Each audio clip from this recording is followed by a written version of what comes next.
Hi, and welcome to the Flute Talk podcast, where we talk about all things flute and answer your questions live on YouTube. If you want to help us out, be sure to subscribe to our channel and add us to your podcast feed over on iTunes or Google Play. And if you want to represent TFC, head over to our merch store for t-shirts, stickers, mugs, and posters. You can go to designbyhumans.com/shop/theflutechannel. Finally, if you're looking into buying a new flute, be sure to check out the Flute Center of New York at flutesforsale.com. With our code TFC at checkout, you'll be able to try up to 3 flutes or piccolos, and whichever instrument you choose, you get an extended 18th month warranty on it. So be sure at checkout to put in the special code TFC at flutesforsale.com. Now on with the show. Hey everybody, welcome to the Flute Talk podcast. I'm Nick. And I'm Amélie. How's it going, Emily? Good, how are you? Good. So yeah, we're going to start off the podcast. I know you have a concert tomorrow, pretty exciting. Yeah? It's not really... No, you're just like a guest artist. Yeah. To play. I'm invited. Yeah. So it's my piano teacher when I was in high school, and she was also my accompanist, and we always kept in touch, and she's amazing. She organizes a lot of events. So throughout the years, she invited me to different things, and now this concert, it's to get funds for the choir that she manages, and so I'm gonna play Chaminade with her, and that's cool because I played in high school as well with her, so it's a reminiscence, you know. Oh, so cool. I hope I played better than back then. But yeah. So yeah, we're here answering your questions for today, so if you guys are live here in the chat, be sure to let us know in the comments, and we will look at it, and we will answer some questions. Main topic today was just talking about like how I know we've been recently getting a lot of like questions about how to get back into shape, because a lot of people they play the flute for a while, usually high school or something, and they play a little bit and then they kind of stop for like 10, 20 years and get a lot of people asking what would you advise to sort of get back into shape? And also just people who maybe even took shorter hiatuses and stuff like that. Yeah. Even at our festival, we had a lot of people who played to a very high level even. You know, people who had bachelors in flute. Totally. And they stopped while they had kids and a career and another career, not in music, and now their kids are older and they're starting again. I guess maybe a good thing would be to join ensemble, like a band, or maybe play with others is a good motivation to start playing again. But if we're talking about basic stuff to be on, like get back in shape when you play, well, it's all about support, you know, blowing enough air, and what would you say? Like, I would say that our video about getting rid of the air in your sound would be efficient for people who are coming back to it, because there's good exercises there. Yeah, like long tones and make tiny goals, like or you know, take some pieces that you used to like and try to play it again with a metronome so you can get back to a good rhythm. Some people, they play old pieces, but then they kind of play it the way they played it back then, which might not be very solid. So you know, a metronome really will put you more into place about how things. I think with a good teacher.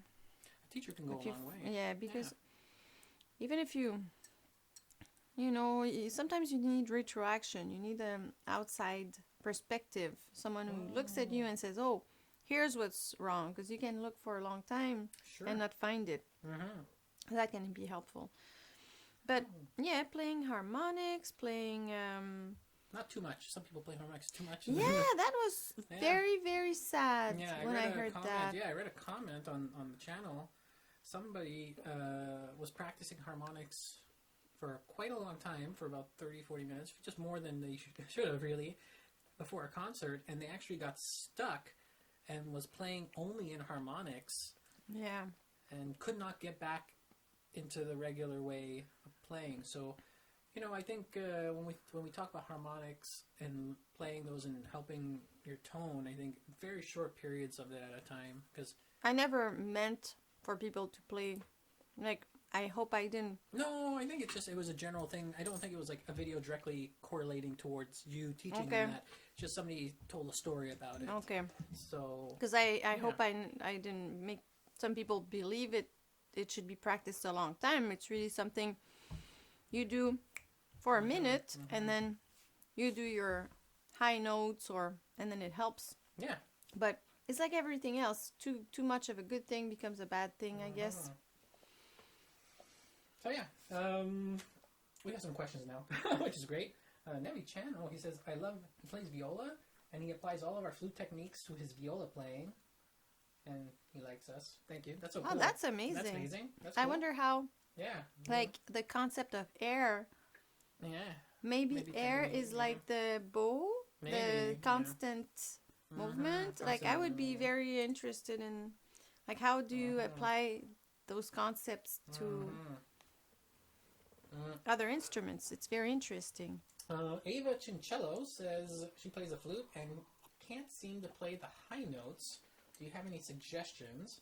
And Suren says that he has the same problem and also has airy tone in the high notes. Okay. Well. Let's conquer that question first, and then we'll also get more questions down in the bottom. And I'm gonna put my chocolate away because I was having my dessert. Dessert time. Thanks. Multitasking. Because I can eat chocolate nonstop if I don't put it away. So we have a video that's pretty good about high notes, but I would say airspeed is a big thing. So when you play low notes, your airspeed is slower, and when you play high notes, it's faster. That's very important because sometimes we overdo the lips. We think the lips are so important when really they're just doing the finishing, But the real core issue is the airspeed. And if you want to feel, like, really know if you're using fast or slow air, you can blow in your hand. If you blow warm air, it's going to be slow. It's what you need in the low register. And when you blow fast air, it's going to be cold. That's what you'll need in the higher register. Another thing that I see people doing, when they go in the high register, they aim high because they visualize high, but the flute is is under you. So if you aim your air outside of the flute, you're not going to get any sound. So remember to blow down. That seems like a stupid thing to say, but it's not. But it's an obvious, like it's it good. seems Yeah, obvious, it seems obvious, but that's what teaching is sometimes, teaching is, just yeah. saying obvious things. So be careful not to blow out, like to visualize your notes above you. Always visualize notes under you because that's where your flute is, and that's where you need to blow your air. Hopefully that helps a little bit. Well, we might make some more videos about that for sure. And airy tone, sometimes also it's because you don't send the air on a specific point on your embouchure plate. Maybe you need to be a bit more precise with where you send the air. Yeah. Maybe you need to make the sound resonate in your head. Maybe you're too tensed. Maybe. When you're nervous about playing, you tense up. It's not going to help your sound. You have to learn to relax. Don't be scared of the notes. Go with. Yeah, just go with. Go with how do you say, confidence. Yeah. Yeah, so hopefully it answers a little bit of your question. They can ask sub-questions. You can ask sub-questions too, of course. And what is she doing? Misty. I think she has a piece of paper or something. We have a dog with a dog. Doing weird stuff. Here's another. She's funny. Yeah. How often do you play gigs? What are your favorite gigs to play? By Daniel Perkins.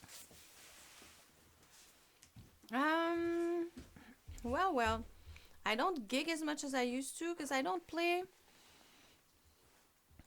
I used to sub more, and I used to play weddings and Sorry.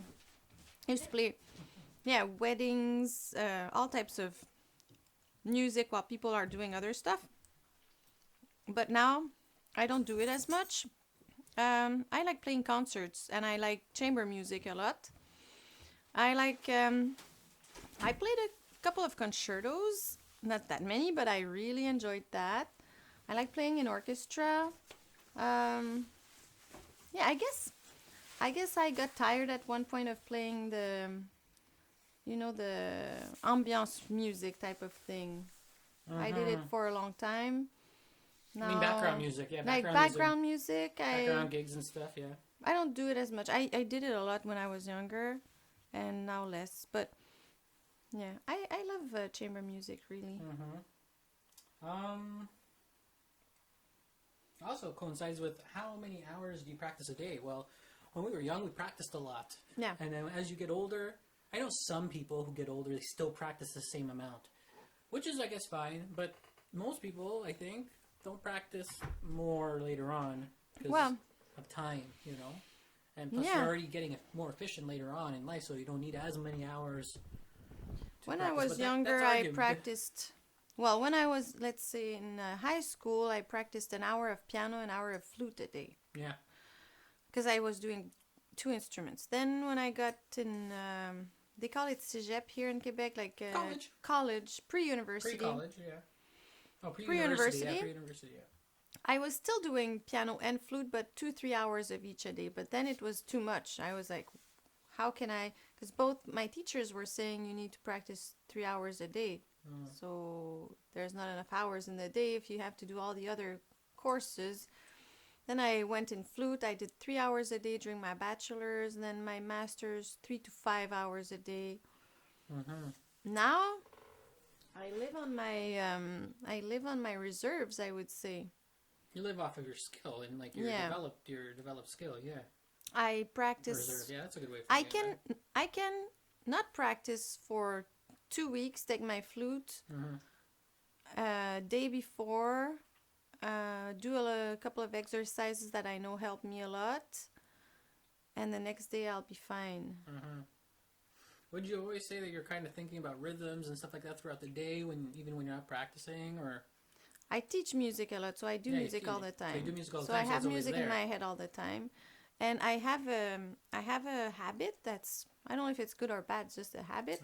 I move my fingers all the time, but not randomly. I play music. I've seen the people, how people do this, you know. Oh, that's not what I do. I know that's not what you do. Okay. No, I know some people do like the thumb with each finger to reinforce their fingers. Yeah, but I don't. Do you need strong fingers to play the flute? I don't think you need strong fingers. You need reactive fingers, or fingers that can like nimble, like you need light. Fingers that light and that can move fast, but strong. And coordination. And I think a lot of physiotherapists will tell you that strong sometimes goes against fast. So I don't think it's well, I never practice that, and I don't have any problem playing fast. So I don't see the.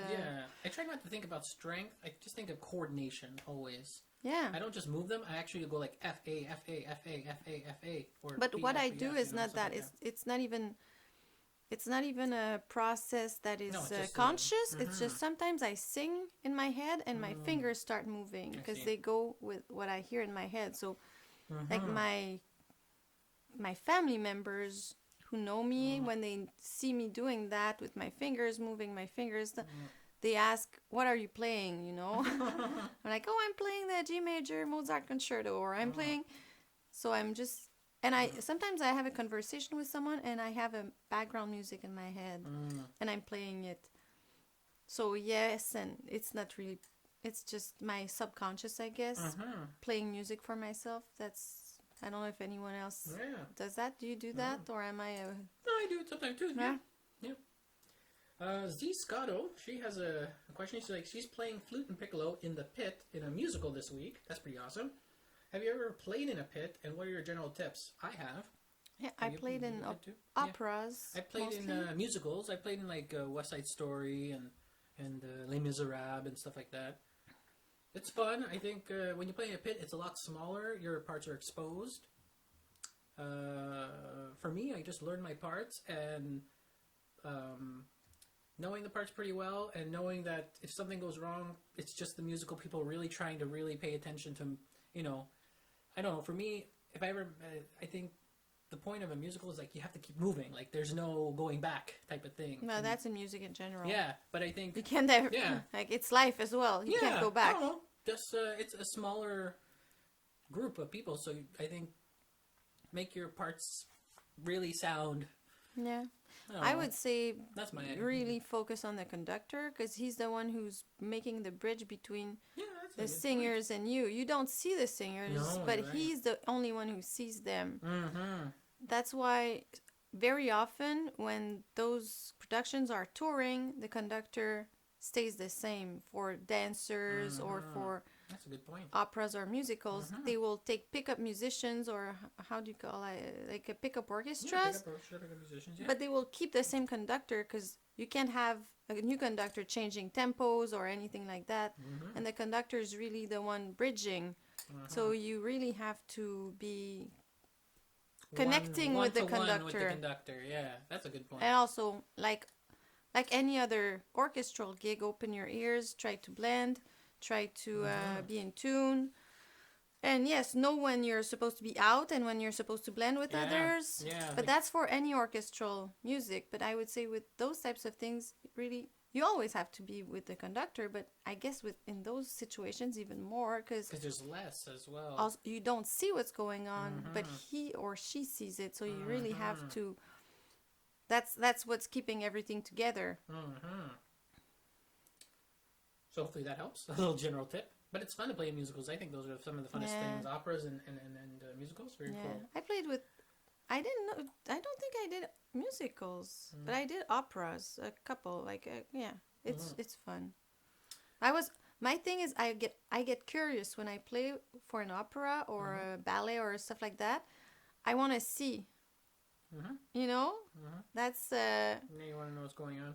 I'm too curious. I have to really focus because I always want to turn my head and go and look. But you shouldn't do that. I don't do it, but it's like I have this urge to see the show, you know? Yeah.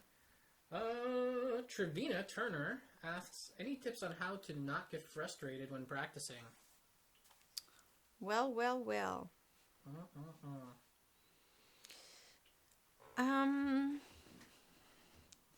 I get frustrated too sometimes, especially if I say I can sound good, fast, blah, blah, blah, but sometimes I don't sound good or sometimes I don't sound the way I want, you know?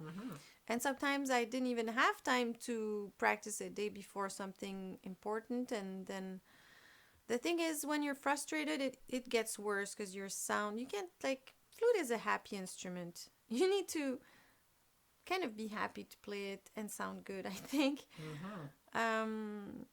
Well, I think first thing is to acknowledge that you're frustrated and maybe don't judge yourself for it, because if you start feeling guilty on top of frustrated, it's not going to help you. So just acknowledge it, try to see where that feeling is in your body, and just observe it and just breathe into it, and then start playing and don't think about it too much. Yeah, that's a very good point. And also, I sometimes when I'm frustrated like that, I try to think about around my heart. Okay, that's my own visualization, okay? And I kind of smile, because if you smile, it sends chemicals to your brain. That it sends a signal that says, hey, exactly, everything's going well. So I smile. And I try to feel the connection between my brain and my heart, because there are two nerves that go from your brain to your heart. And I breathe into it, and I say the sound yum in my head, because yum, it's like with that yum, and then I try to just feel that happiness and blow in my flute. I blow in my flute with that sound, yum. Right. Okay, it's my own thing. Okay, maybe it won't work with someone else, but for me, like yesterday, I was frustrated with my sound, and I had to record something. Sure. And that's what I did. I thought, okay, It's okay. You're frustrated. Sometimes life is frustrating. And I thought, where is it in my body that I feel that feeling? And then from there, I just decided to make myself feel something else. Because we very often we identify to our feelings, but our feelings are only feelings. They're not who we are. And they don't control us, and we can change them.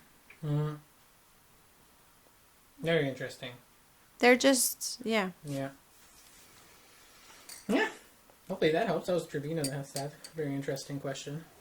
Do you know when you need to upgrade? I have a beginner's flute and I'm self-taught, so I don't have a teacher to tell me exactly when to upgrade and to what intermediate flute. Okay. It all depends where you are, what type of level you're at, I guess. Like, level is in terms of, like, if you're doing, or you're doing a certain grade level of a certain system, like Royal Conservatory, all those things, so you can help yourself get to understand where you are, you know? I guess if you try, let's say you go in a music store, be careful because they're trying to sell you stuff. But they're trying to sell you. Just stay calm, and maybe, or when you go to a convention or a flute festival and there are flutes to try, try some flutes and maybe bring your own and compare. And if you don't feel a difference, then don't change. Yeah, don't change to that one or whatever you have. Yeah, exactly. If you feel a difference, then maybe yes. Also, you can have your flute looked at by a professional, a technician, who will tell you. I have a student. She had a flute which like I was looking at her and I was telling her, your sound is not what it's supposed to be. You're doing everything right, but the sound is not following. And she went and saw the technician, and the technician said, that flute has a lot of problems. I could repair it, but it would be more expensive. And then she decided to upgrade her flute. But you can have a technician look at it. You can try different flutes, and you'll see. Yeah, try. You have no obligation to buy when you try flutes. No. You know, no matter what the person tells you, just if you want to go and see what you can afford, and if there's something that you think sounds better, trust your instinct a little bit. And you can bring someone with you that can listen to you and tell you if you do sound better or not. Totally. If you're with someone else, the person can give you the flute and you don't even know which one you're trying, blind tests. Yeah, blind tests are great. Yeah. Yeah. So, yeah. Maybe it's the way if you don't have a teacher. Maybe it's one of the ways. But a good flute that's in good shape can go a long way.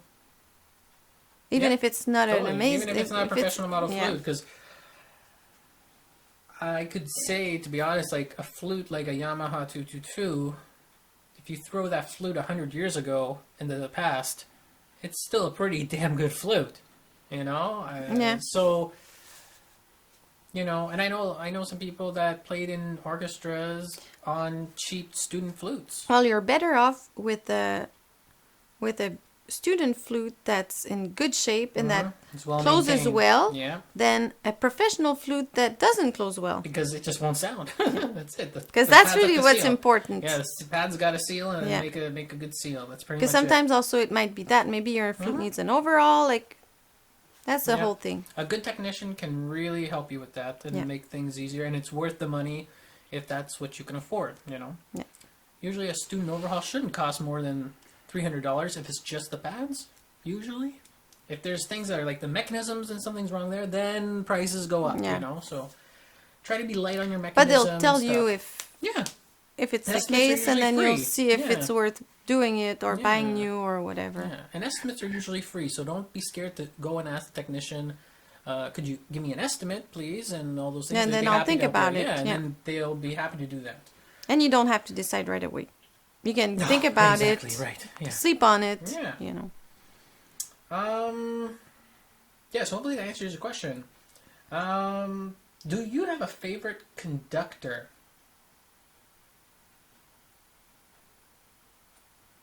To listen to? You love Chili Budache. Yeah, Chili Budache is a really good conductor. Yeah. Bernstein. Yeah, I like watching YouTube videos with him. I like watching YouTube videos too. Yeah. For me, that's it. Yeah. Really, I'm not really a conductor person. Yeah. well. I'm not a big. Band orchestra geek, listening to and watching orchestra stuff. I'm. It's not really in my personality to Yeah, that's okay. glorify people, I guess. Geek out about it. Yeah, like Yeah. I will like people and I will admire people, but I even if as a teenager I didn't have posters in my room. You know, I don't. Oh, okay. Yeah. You know, I Sure. don't have that thing. But yeah, those conductors, they're past conductors, but they're great. I like conductors that are a bit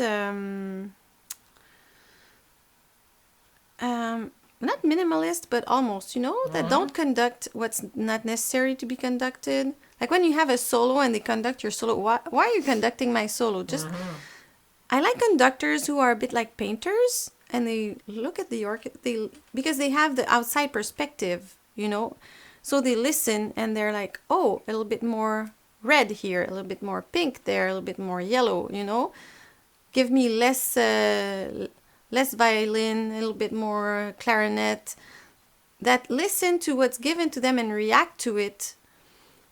But the conductors who just are listening to a CD in their head and conducting that CD, but not listening to the musicians, Right. you can, you know, when it's that, and it's not a communication. It's all about communicating, and I've had both, and yeah, it's music is communication, so it's all about reacting to that.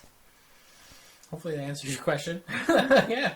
Ariana McGee asks, when I play the flute, I lose my breath.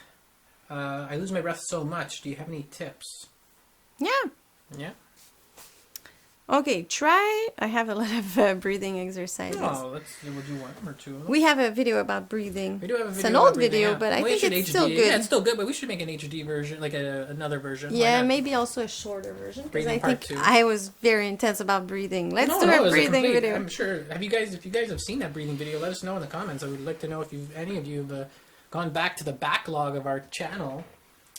Some of our, I think it's in our first 10 videos. If you go by oldest, you'll see it's there. Yeah. But okay, so you have 3 levels of breathing. You have your belly, then you have your ribs, your rib cage, and your chest here. So you have to use your ribs as well. Sometimes teachers say, oh, breathe low, don't raise your shoulders. That's, you know, if you're really opening your lungs or opening your rib cage, your shoulders are bound to go up a little bit. It's not, you're not raising your shoulders per se. Like, I wouldn't advise someone to do that, but I wouldn't advise someone to push down their shoulders while breathing up, you know. It's not better. I hurt my neck that way, I would say, so it's not good. And also, when I started breathing freely, I had enough air.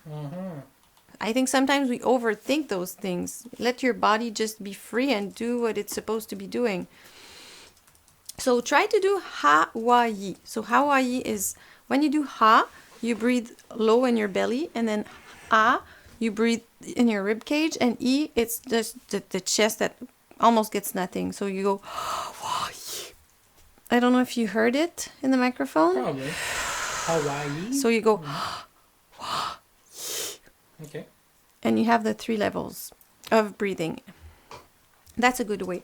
You can also empty your lungs before you breathe in. You're gonna get even more air in. And then you can also do this exercise where you empty your lungs, then you breathe in, then you breathe out as much as you can. And when you think you don't have any air anymore, you go. Because sometimes we think we don't have any more air. It's just we're not used to push all the way. No, it's not. It's not in our tendencies to do that. Yeah. So just training that, and also when you push your last bit of air, be careful not to bring your body backwards, because that's the natural tendency of everyone. You don't have any more air, you go backwards. But it's counterproductive because you're elongating your muscles that need to be pushing. So instead, bend forward, and then you're gonna push on your belly and you're going to be able to push that little bit of air. Mm. You can also do exercises. You put your metronome at 60 and you breathe in 2 seconds. Like 60 is a second. And then you breathe out 2 seconds. You breathe in 2, you breathe out 4. Breathe in 2, breathe out 6. Breathe in 2, breathe out 8. And you try to go as long as you can like that. Jamcam was wondering, does that breathing technique work for the clarinet as well? Well, I'm not a clarinetist, but... I would think it works for breathing in general. Breathing in general, yeah. Singers, any instrument. It encourages, and especially for singers, because it's very closely related, the way of singing. Because I know clarinet doesn't require as much air as flute, but I think it could work. Yeah, I don't see why it wouldn't work. Yeah. Yeah. Some people want to hear you play. I heard you playing in your lesson. You were playing like Marais, I think, or something like that. Oh no, I'll just take a little bit of water because I ate chocolate, and I'll play something. I was practicing this. Italian. No, let's play that. I want to learn this piece. Yeah. Yeah, we'll play that. You can play that, and then we'll do a little piece here, and we'll answer a few more questions just after, and then I think that'll be the end of the podcast, but not yet. Let me just see here. Yeah, we're also going to be releasing a video tomorrow. Usually we release on Monday, but we're going to release one hopefully tomorrow night, where you try a lot of flutes. You've tried like 10 professional flutes all at once. Like, not all at once, but very, very cool stuff. Not all at once. Not all at once. That would be pretty funny. Yeah.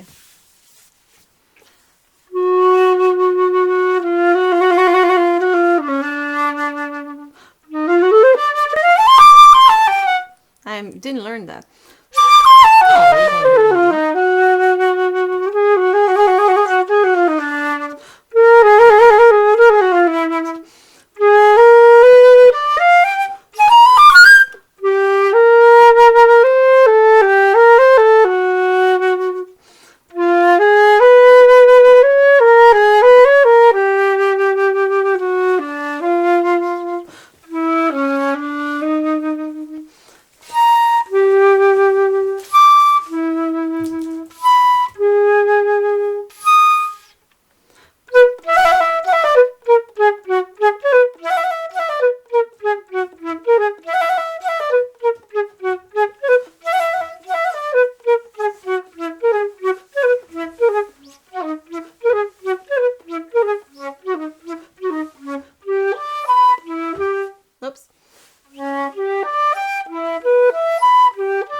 And so on. Yeah, that's some guy. It's the third movement. It's just some guy. It's a guy named Ferroud. Ferroud.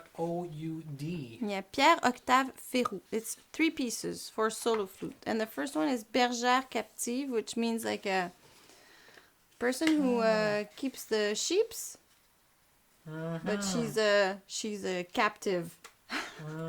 And then Jade, and the one I was playing just now that I didn't learn yet is Toan Yan, La Fête du Double 5, the Day of Double 5. Cool. Yeah. Cool. They're cute pieces. Yeah, they're very cute pieces.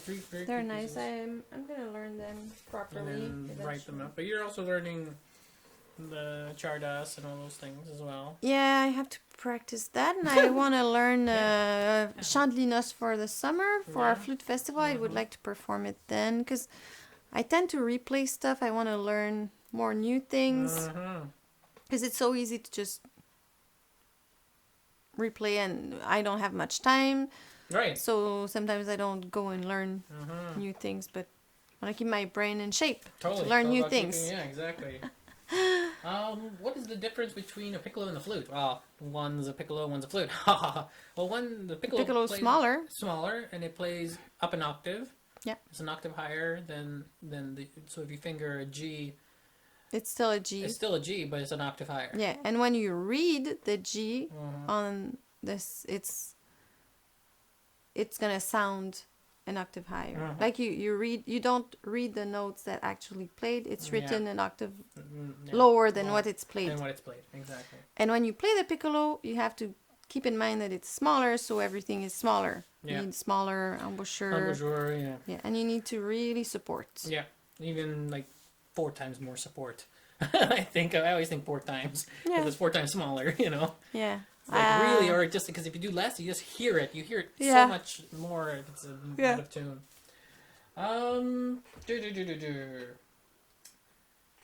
Carmen just returned to the flute as an adult and started playing on the plastic Nouveau flute. Oh, I think you reviewed that one of those flutes, I think. Yeah, we tried one. I think it's Nouveau or it's one of those ones. Guo, but this one's Nouveau. Nouveau is another one, too. They unintentionally got a good sound on it, but they still have to work on their sound. Okay. What are any other questions here? Can you play the piccolo? Yeah, we can play the piccolo. I don't know where it is. Somewhere. We have so many. It's here. Instruments here.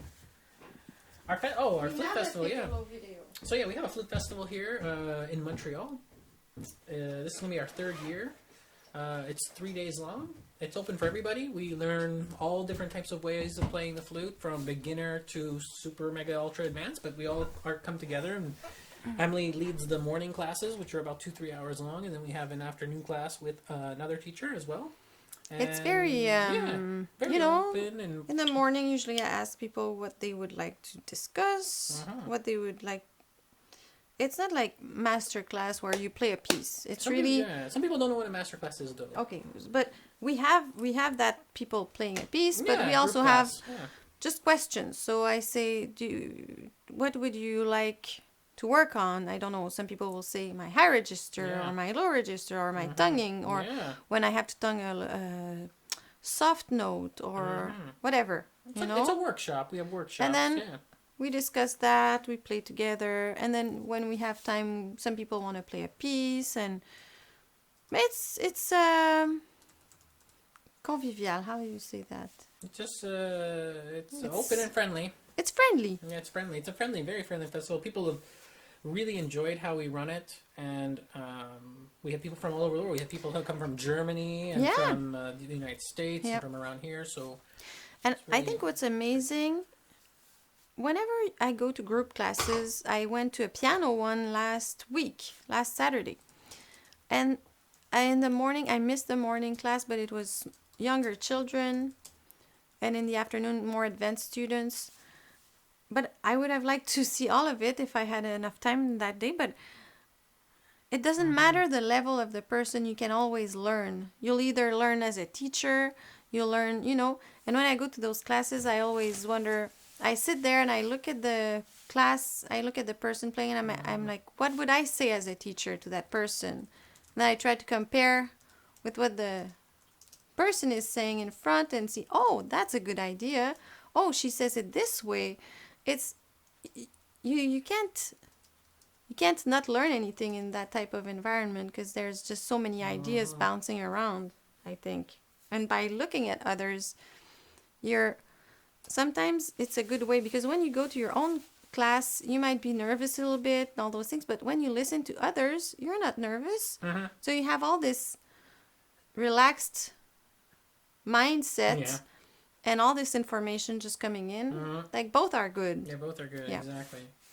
Oh, there's a piccolo. You want to play a little piccolo? Little piccolo action.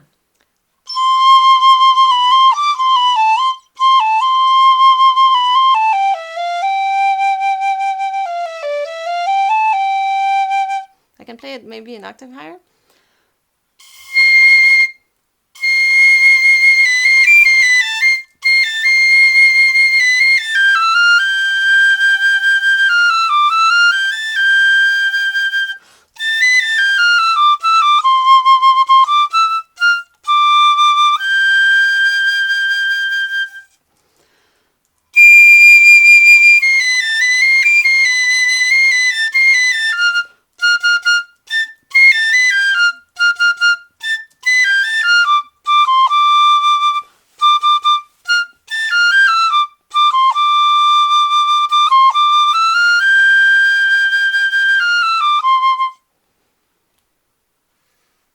that's the piccolo in general.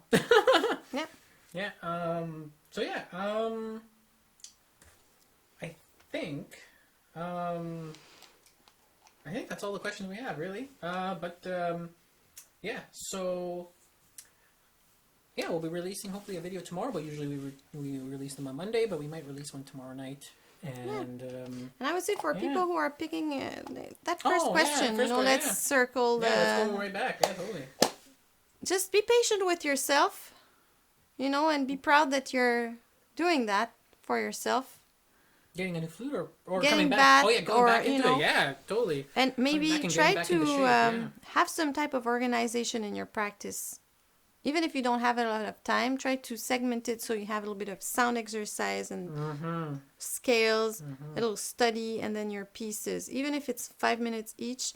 Because if you only practice pieces and you never do any sound exercises, no scales, no nothing like that, you might feel that you're not progressing the whole thing as a flutist, and then your pieces are going to be longer to sound good, Studies are also amazing because they're composed to make flute studies, to make you progress, they're composed to make you work on legato, staccato, all those different elements of flute playing, and sometimes we skip those and we shouldn't.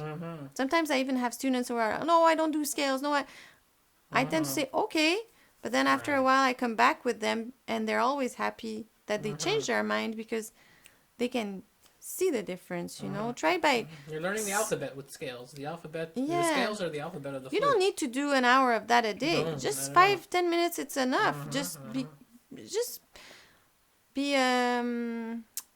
balanced in your practice, Find a balance between all those different elements of flute playing. Really start with playing all your notes, legato, even if you don't take that much time on each note, but really listen to yourself and do it as almost as yoga, music yoga.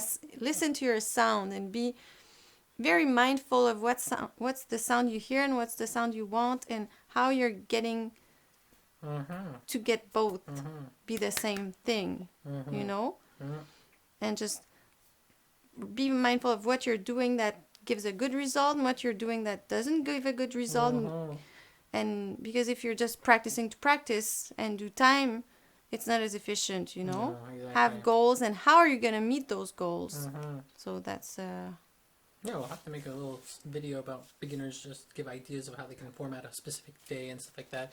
Also, you can check out our website, theflutechannel.com, and we have a warm-up there that's really helpful. It's really segments, and you can actually just use one of those little segments and go for as long as you want. And I think when our book will be published, it's all there. It just you need to finish putting it in a good format, because I wrote it by hand, most of it. Yeah. And also be out that as well. will be helpful, because that's what we try to do. We try to make something that's comprehensive. And you don't have to have 5 books. You just have one book. You have sound, technique, studies, repertoire all together. And you just follow that, and you're going to just grow. Yeah. And it's almost like having the first 14 lessons with you. And if you had a teacher, if you're like you as a teacher, this is what you would teach every week progressively. So this will be a great book for anybody who wants to start. We're going to be releasing that soon. It has 14 lessons or 15 lessons in it. Yeah, and, there's even rhythm and sight reading. I try to put what I do with my students most of the time. Of course, that's put it there. I see that when I. Plus, I thought, it's going to be helpful when I have students.